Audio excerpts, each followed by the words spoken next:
ఏటా ఏదో ఒక జర్నల్ ఊబకాయం సమస్య గురించి ప్రజల్లో అవేర్నెస్ కలిగిస్తూనే ఉంది. రీసెంట్ గా లాన్సెట్ జర్నల్ సర్వే రిపోర్ట్ చూస్తే ఆశ్చర్యమేస్తోంది.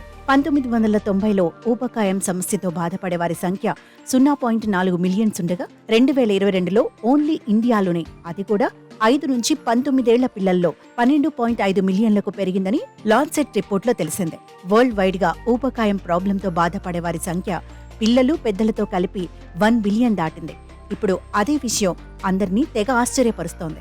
సిటీస్ లో ఉండే rich families, elder people chicken, mutton లాంటి ఫ్యాట్ ఫుడ్ తీసుకోవటం వల్లే ఊబకాయం సమస్య వస్తోందని గతంలో లాన్సెట్ రిలీజ్ చేసిన నివేదికలో తేలింది.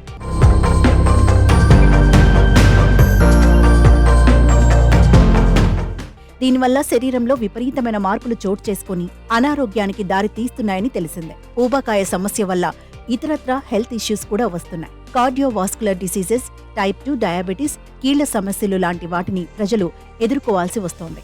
ఈ మోడర్న్ వరల్డ్ లో ఫుడ్ పై చాలా మంది ఇంట్రెస్ట్ చూపుతున్నారు. వయసుతో సంబంధం లేకుండా తమకు ఇష్టం వచ్చినప్పుడు ఫుడ్ ను ఆర్డర్ చేసి తింటున్నారు. ఇలా టేస్ట్ కోసం వెరైటీ ఫుడ్ ను ట్రై చేస్తున్నారు. ఇలా తినటం వల్ల మన శరీరంలో అవయవాలు సరైన క్రమంలో పనిచేయట్లేవు. ఇక పిల్లలైతే ఇంటి భోజనం తినడమే మానేశారు. తమకు ఓ ఫుడ్ ఐటెం నచ్చిందంటే చాలు ఇంట్లో డబ్బులు అడిగి మరి ఫుడ్ తెప్పించుకుంటున్నారు. పేరెంట్స్ సైతం వారి పిల్లలు అడిగే ప్రతి ఫుడ్ ఐటెంకు సరే అంటున్నారు. ఇలా ఇష్టం వచ్చినట్లు జంక్ ఫుడ్ తినటం వల్లే అందరూ అనారోగ్యం పాలవుతున్నారని డాక్టర్లు చెబుతున్నారు.